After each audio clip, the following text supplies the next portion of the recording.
Madam petrol rate మొత్తానికి పెంచేశారు. పెంచలేదు. మోదీ గారు చాలా నిబద్ధతగా, చాలా స్తబ్దుగా వెళ్తా ఉన్నారు. రేట్లేం పెరగలేదు. మీరు అదృష్టవంతులు భారతీయులు అని అన్నారు. కానీ ఈరోజు చూస్తే 3.29 అయినప్పటికీ కూడా అది కూడా నిజంగానే అదనపు భారమే. ఆ రూ. 3 కూడా ఏమొస్తదని ఎదురు చూసే భారతీయులు కూడా ఉన్నారు ఇప్పుడు మన సొసైటీలో. సో మీరేమంటారు దానికి? And at the same time వంటగదులు కూడా ఈరోజు భారం కాబోతున్నాయి. వంటగదుల్లో ఉన్న సరుకులు కూడా పప్పులు, ఉప్పులు కూడా పెరగబోతూ ఉన్నాయి అని. మీరేమంటారు దీనికి? ఇప్పుడు ఎప్పుడో ఎప్పుడో ఎప్పుడో ఎప్పుడో ఎప్పుడో ఎప్పుడో అనుకున్నదేదో మన ముందుకు వచ్చేసింది. ఇది ఒక రకంగా మన భారతదేశంలో దాదాపు 80% మంది ప్రజలకి ఇది ఇబ్బందికరమైన విషయమే. మిగతా 20% మంది బాగా సంపన్న వర్గము, దానికంటే ఒక కింద వర్గము తప్పితే 80% మంది ప్రజల మీద ఇది డైరెక్ట్ అటాక్. అంటే ఇండైరెక్ట్ గా ప్రత్యక్ష పనులు పరోక్ష పనుల్లా కాకుండా ప్రత్యక్ష దాడి ఒక రకంగా. ఈ దాడికి కారణాలు ఏంటి అని చూసుకుంటే ఇప్పుడు మన ఇంతలా అప్రమత్తం చేస్తున్న మోడీ కూడా ఒక కారణం అనే చెప్పుకోవాలి. ఎందుకంటే అసలు మనకి ఏది ప్రధానం చూసుకుంటే, నీరు ఉందనుకోండి, మొదట ప్రయారిటీ తాగునీరుకు ఉంటుంది, తరువాత సాగునీరుకు ఉంటుంది. అట్లాగే ఆహారాలు కూడా అలాగే ఉంటాయి, వ్యవహారాలు కూడా అంతే ఉండాలి. ఒక మనిషికి మినిమం ఎక్కడ స్టార్ట్ అవుతాడు మనిషి అనే దాని దగ్గర ఉండాలి మనకి. కానీ మనం ఏం చేసాము అంటే అత్యవసరమైన మందులు దిగుమతి చేసుకోవాలి, అలాగే ఎరువులు దిగుమతి చేసుకోవాలి, ఆ తర్వాత ఈ చమురు ఇవన్నీ ఉంటాయి. ఇప్పుడు ఒక కుటుంబాన్ని ఎగ్జాంపుల్గా తీసుకున్నాం, వాళ్ళ దగ్గర 10,000 డబ్బులే ఉన్నాయి. అయితే 10,000 డబ్బులు ఉన్నప్పుడు వాళ్ళకి ముందు ఖర్చులు 3 రకాల ఖర్చులు కనిపిస్తున్నాయి. ఒకటి అత్యవసర మందులు, అలాగే ఆహార పదార్థాలు ఇంట్లోకి కావాల్సినవి, లేదంటే పెళ్లి ఖర్చులు, ఆ తర్వాత బంగారం. మనం దేని మీద మనం కాన్సన్ట్రేట్ చేస్తాము, దేనిపైన ఇన్వెస్ట్మెంట్ చేస్తాము అనే దాన్ని బట్టి మన కుటుంబ ఆర్థిక శ్రేయస్సు ఆధారపడి ఉంటుంది దాని మీద. మనకేంటి కావాలి? ఫస్ట్ కుటుంబానికి ఏంటి కావాలి? ఆహార పదార్థాలు, తరువాత ఈ బట్టలు, ఇట్లాంటివన్నీ బేసిక్ నీడ్స్ కిందకు వచ్చేసేస్తాయి.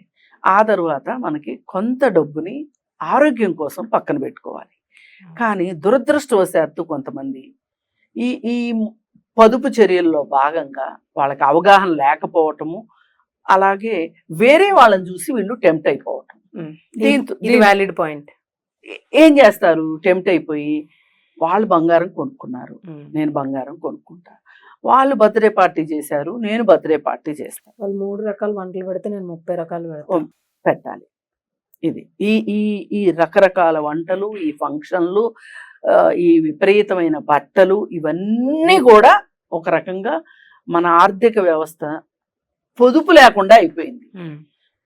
ఒకప్పుడు 2008లో అతిపెద్ద సంక్షోభం వచ్చింది అంతర్జాతీయంగా.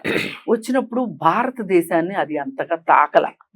కారణం ఏంటి అంటే మన వాళ్ళు ప్రపంచం మొత్తం మీద పొదుపు చేసేది మన భారతదేశం. ఇది ఖచ్చితంగా మహిళలకే వెయ్యాలి ఆ ఓటు. మహిళలు వాళ్ళ తాలింపు డబ్బాలో కూడా డబ్బులు దాచుకుంటారు, బియ్యం డబ్బాలో దాచుకుంటారు, బట్టల బీరువాలో ఎక్కడ దాస్తారో ఇంట్లో ఇంకెవరికి కనిపించవు వాళ్ళకి తప్పితే, అలా పొదుపు చేస్తారు. ఈ పొదుపే మనకి ఆ రోజు మనల్ని కాపాడింది. అయితే 2008కి ఇప్పటికీ దాదాపు 18 ఏళ్ల కాలం గడిచింది. ఈ 18 ఏళ్ల కాలంలో మన మహిళల్లో కూడా తేడా వచ్చేసింది.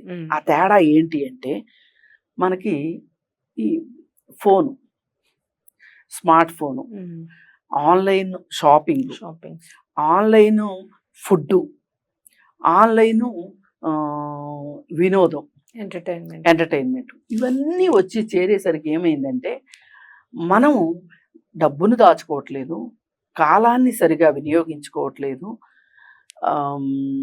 అలాగే ఖర్చు విపరీతంగా పెడుతున్నాం. అవును. వీటన్నిటి వల్ల ఒక స్ట్రెస్ లెవెల్స్ పెరిగిపోయినాయి.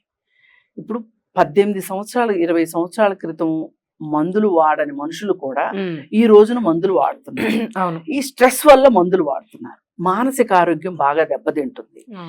ఈ అపరిమితమైన ఆనందాన్ని జుర్రుకోవాలనే ఆశలో మనుషులు ఎండమావుల వెంట పరిగెడుతున్నారు.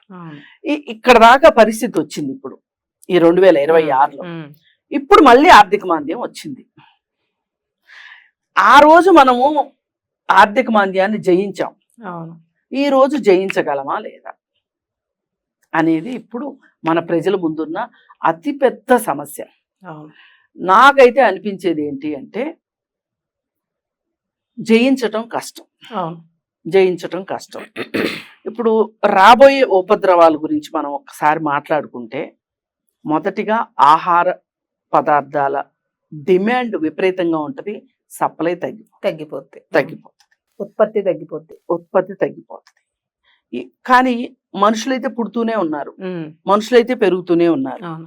మరి ఆహార కొరత వస్తుంది కదా, ఇది ఒకటి. మరి ఈ ఆహార కొరతని మనం జయించాలి అంటే, ఉత్పత్తిని పెంచాలి అంటే, మనకు ఉత్పత్తికి అవసరమైన ముడి సరుకులు ఏంటి అని చూస్తే ఎరువులు, రవాణా సౌకర్యాలు, ఇంధనం, ఇవి రెండు కావాలి అంటే ఇప్పుడు ఏం చెప్తున్నారు, దెబ్బపడింది అక్కడే కదా. ఎరువులు రేటు పెరిగింది విపరీతంగా, 30% ఎరువుల రేటు పెరిగింది. అందుకని మీరు ఎరువులు వాడకం తగ్గించండి అని చెప్పారు. ఈ ఎరువుల వాడకం తగ్గించండి అని చెప్పి ఇప్పుడు చెప్తే నీళ్ళు అవసరమైనప్పుడు బావి తవ్వుతారా ఎవరైనా? అదే ముందస్తుగానే అసలు ఏమంటాం, దూరదృష్టి అంటాం కదా, లాంగ్ విజన్ అంటారు కదా, ఆ విజన్ లేదా అనేది, విజన్ లేకుండానే ఇన్నాళ్ళు నడిచి అస్సలు విజన్ లేదు అంటానికి నేను ఒక ఎగ్జాంపుల్ చెప్తాను. పటేల్ గారి మీద నాకు చాలా గౌరవం ఉంది, సర్దార్ వల్లభాయ్ పటేల్ మీద. అలాంటి మనిషి ఈరోజు బతికుంటే చాలా బాధపడేవాడు. ఎందుకంటే అంటే ఎలాగో చనిపోయాడు ఆయన, కానీ మళ్ళీ బతికొస్తే బాధపడతాడు. బాధపడటమే కాదు, బెత్తం తీసుకుని ఎమ్మడపడతాడు. 4,000 కోట్లు పెట్టి ఆయన విగ్రహాన్ని పెట్టాల్సిన అవసరం వచ్చింది.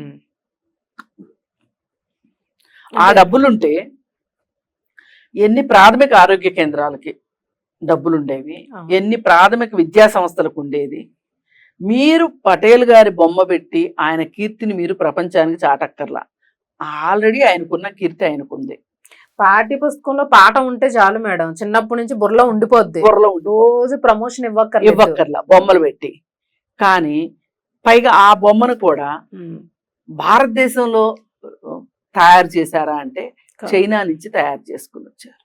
మీరు వాడాగంబరాల కోసం అని చెప్పి, ప్రకటనల కోసం అని చెప్పి, అలాగే పబ్లిసిటీ పిచ్చితోటి వ్యక్తిగతంగాను, పార్టీ పరంగాను, ప్రభుత్వ పరంగాను మోడీ గారు చేసినంత ఖర్చు చూసుకుంటే ఈ 12 సంవత్సరాల్లో ఆయన ఖర్చుకి ఈయన పొదుపు మంత్రం చెప్తే నవ్వు వస్తుంది. ఈయన అసలు ఖర్చుకు బ్రాండ్ అంబాసిడర్. 5,000 కోట్లు ఆయన ప్రకటనలకే ఖర్చు పెట్టారు, 5,000 కోట్ల చిల్లర ఈ 12 సంవత్సరాల్లో. అలాంటి మనిషి ఇప్పుడు పొదుపు గురించి చెప్తున్నాడు. అదే విజన్ లేకపోవడం, విజన్ లేదు. సరే, వ్యక్తిగతంగా విజన్ లేకపోవటానికి ఇందాక మనం మాట్లాడుకున్న కారణాలు మనం మాట్లాడుకున్నాం, అయిపోయింది కదా. ఇప్పుడు మనం ఏంటి చెయ్యాలి అనేది చూసుకుంటే మనకి ఉన్నది 100 రూపాయలే. ఈ 100 రూపాయలని పొదుపుగా వాడుకోవటం ఎట్లా? ఇప్పుడు నిన్నటి దాకా 3 కూరలతో భోజనం చేసిన వాళ్ళు రేపటి నుంచి 2 కూరలతో వండుకోండి. మాక్సిమం ఫంక్షన్స్ ని అవాయిడ్ చేయండి. ఫంక్షన్స్ చేసుకోవడము, ఒకవేళ ఎవరైనా చేసుకుంటే వెళ్ళే విషయాన్ని కూడా మీరు తగ్గించుకోండి. ఇది చెయ్యకపోతే వ్యక్తిగతంగా కూడా ఖర్చులు పెరుగుతాయి. అలాగే వ్యక్తిగతంగా బట్టల పైన ఖర్చు, ఆడంబరాల కోసం ఖర్చు, ఉమ్, ఇవన్నీ ఆపేయాల్సిన పరిస్థితి వచ్చింది ఇప్పుడు. అవును. ఇప్పుడు ఇది ప్రభుత్వాలుగా తీసుకుంటే ఉత్పాదక వ్యయాలు, అనుత్పాదక వ్యయాలు అని ఉంటాయి. ఉమ్, కుటుంబాలకు కూడా ఉంటాయి. అవును అవును సేమే వర్తిస్తుంది. సేమే వర్తిస్తుంది. ఇప్పుడు మనము ఒక కారు కొన్నాము, అవును. ఆ కారు తోటి ఉత్పాదకత ఎంత పెరుగుతుంది? ఉమ్, మీరు ఆ కారులో తిరగడం వల్ల అవును. మీరు ఎంత ఉత్పాదకత తీసుకొస్తుంది? ఇప్పుడు కారు ఉండటం వల్ల కూడా పని చేయడం సులభం అయ్యి సులువయ్యి మీరు ఇంకొంచెం ఎక్కువ కష్టపడడానికి అవకాశం ఉంటది. అలా కాకుండా సరదాలకి షికార్ల కోసం కార్లు కొంటున్నామా? దాని వల్ల అసలు ఏమైనా మనకి ఇన్కమ్ వస్తుందా, మనం దాని మీద ఖర్చు ఎక్కువ పెడుతున్నామా? అది చాలా ఇది ఇంపార్టెంట్. చూసుకోవాలి. అవును. ఇక పోయిన తర్వాత మనం ఇందాక పొదుపు ఎంత చేయగలిగితే అంత పొదుపు చేయటం. ఉమ్, ఇప్పుడు పొదుపు చేయడం అంటే ఒక రకంగా ఇవాళ ఎలా అయిపోయిందంటే ఉత్పత్తి చేసినట్టే. అంతే. ఇప్పుడు ఒక రూపాయిని దాచిపెట్టామనుకోండి, అవును. సంపాదించినట్టే అది. అంతే అంతే. కరెంటు కూడా అంతే. ఇప్పుడు ఒక యూనిట్ మనం ఆదా చేసామనుకోండి, అవును. ఒక యూనిట్ ఉత్పత్తి చేసినట్టే. అంటే మన జీవన విధానంలో ఇంత చిన్న విషయాల దగ్గర నుంచి మార్పు రావాల్సిన అవసరం ఉంది అవును. ఇప్పుడున్న ప్రస్తుత పరిస్థితుల్లో. ఉమ్, కానీ ఈ పరిస్థితులే ఎల్లకాలం ఉంటాయని అనుకోవద్దు. భయపడొద్దు ఎవరు. అవును. భయపడకుండా అలవాటు చేసుకుంటే మాత్రం ముందు ముందుకి మనకి మీరు పొదుపుని అలవాటు చేసుకోండి. ఎవరైతే ప్రతిరోజు ఒక లెక్క, పొద్దు నుంచి సాయంత్రం వరకు మనం ఎంత డబ్బు ఖర్చు పెట్టాం, లేదు ప్రతిరోజు చేయడం విసుకొస్తుంది అనుకుంటే ప్రతిరోజు లెక్క రాసుకుని వారానికి ఒకసారి కూర్చొని ఈ వారం మొత్తాన్ని లెక్కేసుకుని దీన్ని ఎక్కడ తగ్గించుకోవాలి, దీన్ని అనవసరంగా ఎక్కడ ఖర్చు పెట్టాం, అవసరంగా ఎక్కడ ఖర్చు పెట్టాం, ఈ డేటా తీసుకున్నాం అనుకోండి మనము. ఇప్పుడు ఇట్లాంటివి ఎక్కడొస్తాయంటే, మనం డైటింగ్ చేయాలనుకున్నాం అనుకోండి, నువ్వు ప్రతిరోజు ఏం తిన్నావో రాయాలి. అవును. వారానికి ఒకసారి లెక్కేసి వారం మొత్తానికి ఎన్ని క్యాలరీస్ అయినాయి, నువ్వు దీంట్లో ఏది తగ్గిస్తే క్యాలరీస్ తగ్గుతాయి అనేది చెప్తాను. అట్లాగే శరీరంలో బరువు ఎంత అదుపు ఉండాలో చేసే ఖర్చుల్లో కూడా అంత పొదుపు ఉండాలి, అదుపు ఉండాలి. ఈ పొదుపు అదుపు లేకపోతే గనక మనం శరీరం ఎట్లయితే పెరిగిపోతుందో మన ఖర్చులు అలాగే పెరుగుతాయి. ఇప్పుడు ఆదాయాలు ఉన్నంతసేపు ఖర్చు గురించి తెలీదు ఎవరికి. అసలు ఆలోచించడం ఇష్టం వచ్చినట్టు ఖర్చు పెడతాం. అందుకని ఏంటంటే ప్రతి ఒక్కళ్ళు చేయాల్సింది ఏంటంటే, ఇక్కడ మనం నేను ఎవరికి వాళ్ళు వ్యక్తిగతంగా ఎలా ఖర్చు పెడుతున్నాం, ఎంత ఖర్చు పెడుతున్నాం, దీన్ని మనం ఎక్కడ తగ్గించవచ్చు. అలా అని తిండి తినకుండా ఖర్చు పెట్టమని చెప్పట్లేదు, తిండి కోసం కూడా ఖర్చు పెట్టొద్దని చెప్పట్లేదు. తిండి తినండి, కానీ వండింది పారేయకుండా వృధా చేయకుండా ఎక్కువ వండుకోకుండా జాగ్రత్త పడటం వంటగది వరకు. అలాగే ఇంతకుముందు కొంతమంది రకరకాల ప్రయోగాలు చేయటం కూడా, చూడడం, అది చేయడం, ఇది చేయడం, రాకపోతే పారపోయడం, వస్తే అవన్నీ తగ్గించుకోవాలి. ఇంకేం చెయ్యొచ్చు అంటే, వేస్ట్ నుంచి ఏమి బెస్ట్ చెయ్యొచ్చు అనేది కూడా ఆలోచించుకోవాలి.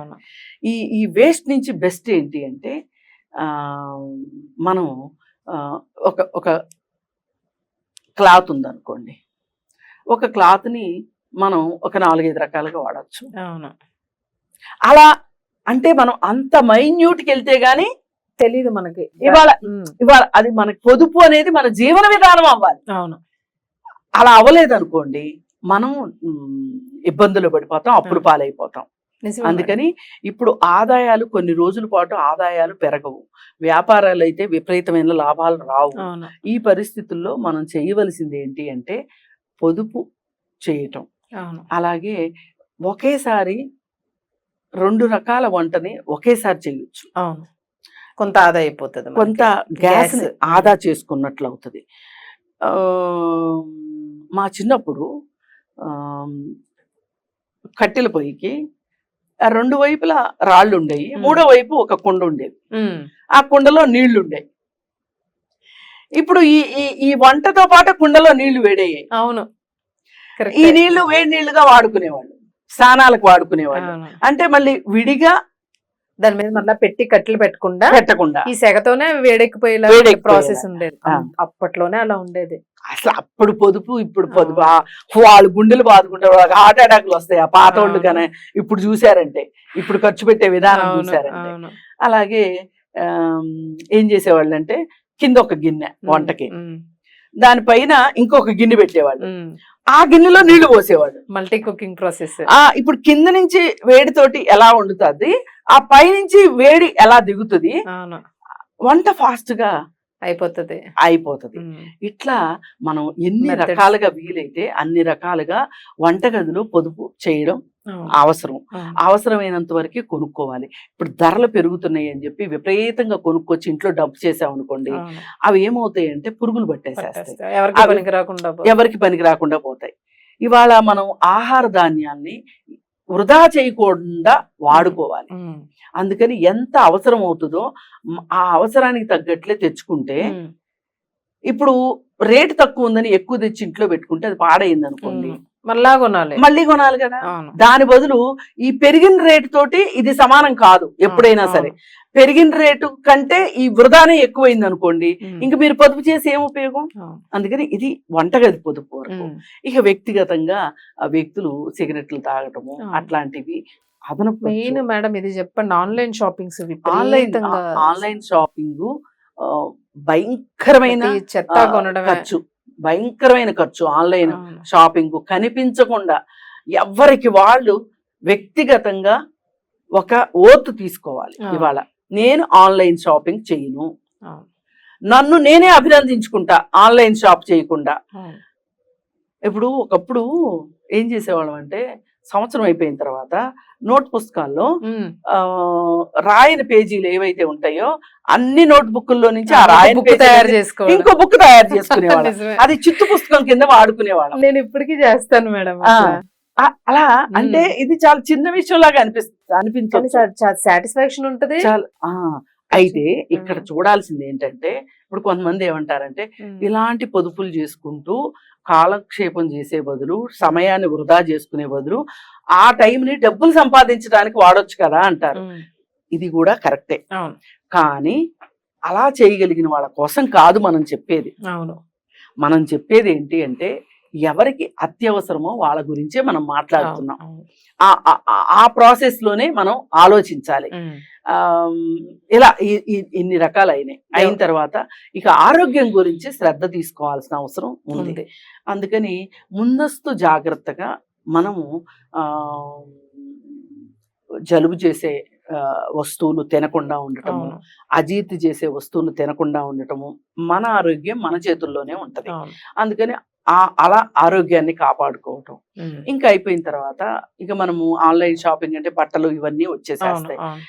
ఏ మాత్రం అవకాశం ఉన్నా ఎవరైనా సరే గార్డెనింగ్ చేసుకోండి. ఇప్పుడు లాంటివి ఇంటి ముందు 4 కుండీలు పెట్టుకుంటారా, టెర్రస్ పైన పెట్టుకుంటారా, ఒకవేళ మీ ఇంట్లోనే పక్కన పెరడు ఏదన్నా ఉంటే గనక దాంట్లో 4 మొక్కలు వేసుకుంటారా, మీ కిచెన్ వేస్ట్ తోటి మీరు ఎరువు తయారు చేసుకుని, అంటే మనము వేస్ట్ నుంచి బెస్ట్ తీయడం, ఇవన్నీ కూడా వస్తాయి. ఎందుకంటే నేను ఇంతలా ఎందుకు చెప్పాలనుకుంటున్నానంటే, ఒకప్పుడు మా చిన్నప్పుడు గేదెలు ఉంటే గేదెల్ని పొలానికి మేతకు పంపించేటప్పుడు అవి ఏం చేసేయంటే, కొంత మూమెంట్ వచ్చాక పేడేస్తే ఆడవాళ్ళు దాన్ని మొత్తం తట్టలు తీసుకొని ఒక రకంగా రన్నింగ్ రేస్ లాగా చేసేవాళ్ళు. అది తెచ్చి దాన్ని మన పెరటి దిబ్బలో వేసేవాళ్ళు. పెరటి దిబ్బలో వేస్తే అది ఎరువు అయ్యేది. ఆ ఎరువే పొలానికి తీసుకెళ్లేవాళ్ళు. పెద్ద పెద్ద పెంట కుప్పలు ఉండేవి. అలాగే కోళ్ళు ఉండేవి ఇంట్లో. దాన్ని ఏమనేవాళ్ళు అంటే పాడి పంట అనేవాళ్ళు. ఈ 2 విడదీసేవి కాదు, పాడి పంట 2 కలిపినవే. ఇప్పుడు ఆ పంట నుంచే గడ్డి వస్తుంది, ఈ గడ్డి తిన్న గేదెలు పెంట వస్తుంది. పేడ ఇస్తే ఈ పేడే మళ్ళీ పొలంలోకి వెళ్తది. అవును. అలాగే గొడ్డు గోద గోద. అనేవాళ్ళు. అలాగే కోళ్ళు గురించి కోళ్ళు. పిల్ల మేక అనేవాళ్ళు. అవునవునవును. ఇట్లా ఇవన్నీ వాళ్ళు అసలు మంచి కాన్సెప్ట్లు మేడం అవన్నీ. మంచి కాన్సెప్ట్లు. ఇవాళ పల్లెటూర్లలో కూడా ఈ టీవీలు వచ్చిన తర్వాత టీవీలు చూసుకుంటూ ఈ గేదెల్ని తీసేశారు. అవును. పల్లెటూరులో ఏ రోజైతే పాల ప్యాకెట్ వచ్చిందో అయిపోయింది. ఆ ఊరు నాశనం అయిపోయినట్లు లెక్క. అవును. అసలు పాల ప్యాకెట్ అనేది రాకూడదు పల్లెటూర్లలో. అవును. అక్కడ కూడా వస్తుంది. ఎప్పుడు వచ్చేసింది పల్లెటూర్లలోకి. ఈ పాల ప్యాకెట్లు అనేది వచ్చిన తరువాతనే ఆ ఊర్లో గేదెలు తగ్గిపోయినాయి. ఆ గేదెలు తగ్గిపోయిన తర్వాతనే నేచురల్ ఎరువు తగ్గిపోయింది. అవును. కోళ్ళు పెరుగుతూ ఉంటాయి. అవును. ఈ కోళ్ళు మన పాసిపోగులో తినే పెరుగుతాయి, మన ఇంటి చుట్టూనే తిని పెరుగుతాయి, గుడ్లు పెడతాయి. అవి మళ్ళీ విసర్జాలు వస్తాయి వాటికి. అవి తీసుకెళ్లి మనం పేడ దిబ్బలోనే వేస్తాం, అంతే, మన పొలంలోకి వెళ్తాయి. ఎక్కడ ఇంత వేస్ట్ అంటే ఇంత వేస్ట్ ఉండేది కాదు. ఇప్పుడు ప్రతిదీ వేస్టే. అవును. అందుకని ఇవాళ మార్పు రావాల్సింది సమూలంగా రావాలి. అవును. ఎవరికి వాళ్ళే ఒక డెసిషన్ మీరు అన్నట్టు ఓతు తీసుకోవాలి. తప్పలేదు మేడం. ఒక సంవత్సరం కనుక అలా ఉండగలిగితే పెను మార్పులు వస్తాయి. నిజంగా జీవితంలో ఎంతో మంచి మార్పులు వచ్చే అవకాశం ఉంటుంది. మార్పులు వస్తాయి. పిల్లలకు కూడా సేవింగ్స్ అంటే ఏంటి తెలియట్లేదు అసలు. ఎందుకంటే ఇప్పుడు నాకు ఇది కావాలి. ఒకప్పుడు మా చిన్నప్పుడు ఒక రబ్బర్ కొనిపించుకోవడానికి బ్రహ్మ ప్రళయం అయ్యేది. ఇప్పుడు రకరకాల రబ్బర్లు పిల్లల దగ్గర. ఒక రబ్బర్ ని 2 ముక్కలు కట్ చేసి తాళ్లు కట్టేవాళ్ళు పెన్సిల్ కి. ఇప్పుడు ఒక రబ్బర్ ని 2 పిల్లలు ఉంటే ఇద్దరికి చెరొక ముక్క ఇచ్చేవాళ్ళు. అలాంటి పరిస్థితి నుంచి ఇవాళ ఒక్కొక్క చిన్న పిల్లోడి దగ్గర, LKG పిల్లాళ్ళ దగ్గర రకరకాల రబ్బర్లు కనిపిస్తున్నాయి. ఇదంతా ఏంటి అంటే మనకి ఈ ఆన్లైన్ షాపింగ్ వల్లనే ఇదంతా వచ్చింది.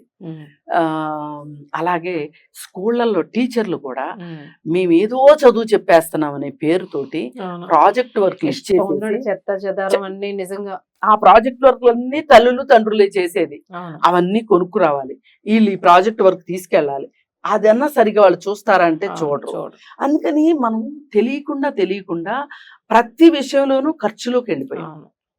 ఇది మార్చుకోకపోతే మనము ఇవాళ వచ్చిన ఈ పరిస్థితికి మనము బతికి బట్టగట్టలే. ముందు దీని గురించి చర్చించడానికి ఉండలేము. ఫస్ట్ ఒక మాట చెప్పారు, ₹3.29 పెరిగింది అని మీరు చెప్పారు. మనం ఏమనుకుంటామంటే సరే మీరు చెప్పారు కదా, మేము పెళ్లిళ్ళకి వెళ్ళము, పెళ్లిళ్ళు చేయము, ఇంట్లోనే కూర్చుంటాము, పెట్రోల్ పెరిగితే మాకేం పోద్ది అని అనుకుంటారు. కానీ ఈ పెట్రోల్ పెరిగింది, ఇప్పుడు వస్తు రవాణా అవుతుంటది. కూరగాయలు ఒక చోట నుంచి ఒక చోటకు వస్తాయి. అది పెట్రోల్ వేసుకుని బండిలోనే కదా వస్తాయి కాబట్టి కూరగాయ కూడా పెరిగిద్ది రేటు. కూరగాయల రేటు పెరుగుతాయి. ఆహార ధాన్యాలు ఒక చోట నుంచి ఒక చోటకు వస్తాయి కాబట్టి వాటి రేటు పెరుగుతుంది. ఈ రకంగా మనకి చమురు వల్ల కూడా మనకి అన్ని వైపుల నుంచి మనకి రేట్లు పెరుగుతాయి. ఇక ఈ రోజు ఇక బంగారం గురించి ఎవరైనా ఆలోచిస్తారు అని అనుకుంటే గనక వాళ్ళు మన వీడియో అయితే చూడక్కర్లా. అంత గొప్ప వాళ్ళకి మన వీడియోతో పని లేదు. మనం ఆలోచించేది ఏంటి, మన స్థాయి మనుషులు మనకంటే. ఇప్పుడు భారతదేశంలో కోటీశ్వరుల కన్నా మధ్యతరగతి వాళ్ళే కదా ఎక్కువ ఉన్నది. పేదవాళ్ళు వాళ్ళ సంగతి ఏంటి అసలు? నెలకి 5,000 10,000 తెచ్చుకున్నోడికి ఎలా మేడం బ్రతుకుతారు అసలు? నాకు అర్థం కావట్లేదు అసలు ఆలోచిస్తే. అసలు అందుకే ప్రభుత్వము ఆహార పంపిణీ విషయంలో ఇప్పుడు బియ్యము, గోధుమలు ఇవన్నీ మామూలుగా అయితే ఒకప్పుడు దాదాపు 12-13 రకాలు ఇచ్చేవాళ్ళు. ఏది చౌక ధరల దుకాణంలో. ఇప్పుడు అన్నిటికీ మంగళం పాడేసి చాలా తక్కువ ఐటమ్సే ఇస్తున్నారు. సరే, అసలు ప్రభుత్వం కూడా ఈ ధరల నియంత్రణ మీద కూడా ప్రభుత్వం ఉండాలి, చర్యలు తీసుకోవాలి. అంటే అజమాయిషీ పెట్టుకోవాలి, లేకపోతే విచ్చలవిడిగా ధరలు. అసలు మేడం మీరు ధరలు అన్నారు కాబట్టి సబ్బు మేడం మామూలుగాను ఇప్పుడు ఉన్న కంపెనీ సంతూర్ లక్స్ ఏవో ఉన్నాయి కదా, అవి ₹10కి ₹8, ₹6 నుంచి 8, 10, 15, ఇప్పుడు 25 అనుకోండి. కానీ సబ్బు 350, 450 ఏం సబ్బులు మేడం అసలు? దానికైనా ఒక నియంత్రణ ఉండాలి కదా ప్రైవేట్. అవి తయారు చేసే కంపెనీలు వేరు, ఆ సబ్బులు ఆ బ్రాండ్లు వేరు. డబ్బులున్న వాళ్ళకి అవి, డబ్బులు లేని వాళ్ళకి. ఈ రోజుకి నేను చెప్పేది ఏంటంటే సున్నిపిండిని మించిన సబ్బు అతి లేదు. తక్కువ ఖర్చుతో నిజంగానే శుభ్రపడేది ఏదీ లేదు. ఇప్పుడు నిజంగానే. మనం ఏ రోజైతే మన జీవితాల్లో షాంపూలు తెచ్చేసుకున్నామో, ఉమ్, ఏ రోజైతే సబ్బుల వినియోగం పెరిగిపోయిందో, అవును. మాయిశ్చరైజర్ల వినియోగం పెరిగిపోయిందో, ఇవన్నీ చేసేసి ఇప్పుడు తలకి కొబ్బరి నూనె రాసుకోవడం మానేసి మనం ఏం వాడుతున్నాము? రకరకాల ఆయిల్స్ వాడుతున్నా. కాదు కాదు కాదు, ఆయిల్ కాదు, సిరమా, తల స్నానం చేసినప్పుడు షాంపూ తర్వాత కండిషనర్. కండిషనర్. అసలు కండిషనర్ అంటే ఏంటి అని నేను ఓ చిన్నపాటి రీసెర్చ్ లాగా చేశా. కండిషనర్ అంటే ఏమీ లేదు, చమురు. చమురే, చిక్కటి చమురు. ఇప్పుడు స్మూత్ గా జుట్టు స్మూత్ గా అవటానికి చేసేదే కండిషనర్. కండిషనర్. అదే మనం నూనె పెట్టుకుని ఒక చుక్క ఆయిల్ వేసి తల మీద, పొడి తల మీద రుద్దామంటే అయిపోయింది, తడి తల మీద. లేకపోతే తలకి ఆయిల్ పెట్టి స్నానం చేస్తే తలకాయలు పెట్టి కుంకుడుకాయలతో స్నానం చేస్తే అదే నేచురల్ కండిషనర్. అసలు అప్పుడు జుట్లు ఎంత బాగుండేవి మేడం, లావు లావుగా ఉండేవి. అందుకని ఇవన్నీ చేసి ఇలా అంటే ఇన్ని రకాల మార్పులు అవును, మనం ఈ మార్కెట్ మన మీద ఇంత దాడి చేసేసింది. అవును. దాడి చేసేసరికి మనము రకరకాల వస్తువులు కొనడంతో వాడటంతో ఒక బానిసల్లాగా ఒక అయిపోయాం. బానిసల్లాగా అది మనం అయిపోయాం. గుర్తించట్లేదు. అది మనం బానిసల్లాగా అయిపోయాం. ఉమ్, ఇప్పుడు ఆ వస్తువులు మనల్ని నియంత్రణ చేయకూడదు, అవును, మనం వస్తువుల్ని నియంత్రణ చేయగలగాలి. ఎగ్జాక్ట్లీ. అందుకని ఇలా చేసిన రోజున మటుకు మనకి ఏమీ ఇబ్బంది ఉండదు. అవును మనం- మేడం, ఒక్కటి ఫైనల్ చెప్పండి. ఉమ్, ఈ రోజు మనం ఆయిల్, పెట్రోల్ ఇవన్నీ పెరిగినాయి, వాహనాలు తగ్గించుకోమని చెప్పారు. ఆల్రెడీ గవర్నమెంట్ వాళ్ళు తగ్గించుకున్నారు. ఈ లాక్డౌన్, వర్క్ ఫ్రమ్ హోమ్ అనేది వచ్చే అవకాశం ఉంది అంటారు? అంటే లాక్డౌన్ అంటే ఈ షట్ డౌన్ కానీ, లాక్డౌన్ కానీ కంపెనీలు ఏమైనా కొంత మూతపడే అవకాశాలు కనిపిస్తున్నాయి అనుకోవచ్చు? అంటే చాలా వాళ్ళకి- మంది భయపడుతూ ఉన్నారు. లేదు లేదు, చిన్న చిన్న ఇప్పుడు ఉద్యోగాలు ఇవన్నీ కూడా. కరెంటు బాగా ఇవ్వగలిగింది అనుకోండి ప్రభుత్వం, పరిశ్రమలకు కరెంటు కూడా అవసరం కదా. అవును. అలాగే కొన్ని పరిశ్రమలకి ఆయిల్ కూడా అవసరం. ఉమ్, ఈ జనరేటర్స్ వీటిల్లో అవును. ఆయిల్స్ అవసరము.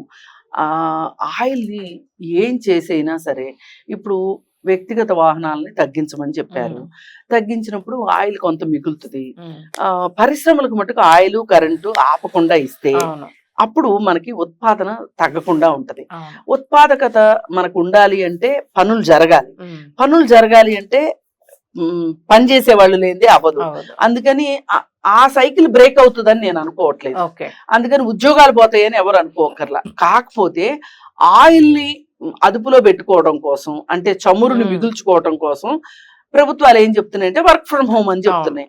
వాళ్ళు వర్క్ ఫ్రమ్ హోమ్ చేశారు, అవకాశం ఉన్న వాళ్ళు చేస్తారు. అవకాశం ఉన్న వాళ్ళు ఐటీ వాళ్ళకి అవకాశం ఉంటుంది, అవకాశం ఉంటుంది. కూలి వాళ్ళకి అవకాశం అవకాశం ఉంటుంది. ఉండదు. కడితేనే గానీ అది వాళ్ళు ఎలాగో పొలం వెళ్లాల్సిందే, కన్స్ట్రక్షన్స్ చేయాల్సిందే.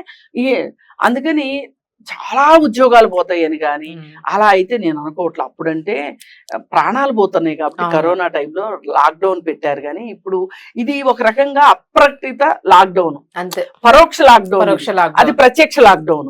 అందుకని చెప్పి మనకి ఎంతో కొంత ఇబ్బందులు అయితే ఉండే మాట వాస్తవం. అవును, కానీ ఉద్యోగాలు పోతాయి అంటే జీతాలు ఏమైనా తగ్గించవచ్చు, అవును, చెప్పలేము. అదే, అవును.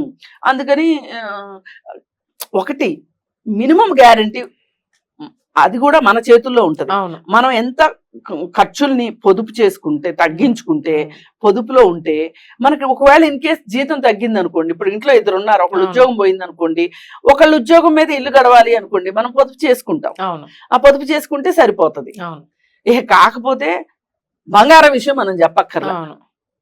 ఎందుకంటే బంగారం కొనుక్కునే వాళ్ళకి మన హితభాష్యాలతోటి పని లేదు. పని లేదు. అది మోడీ లాంటి పెద్దవాళ్ళు చెప్తేనే సరిపోతుంది, కానీ సరిపోతుంది. మనం అయితే చెప్పక్కర్లేదు. Right madam, right.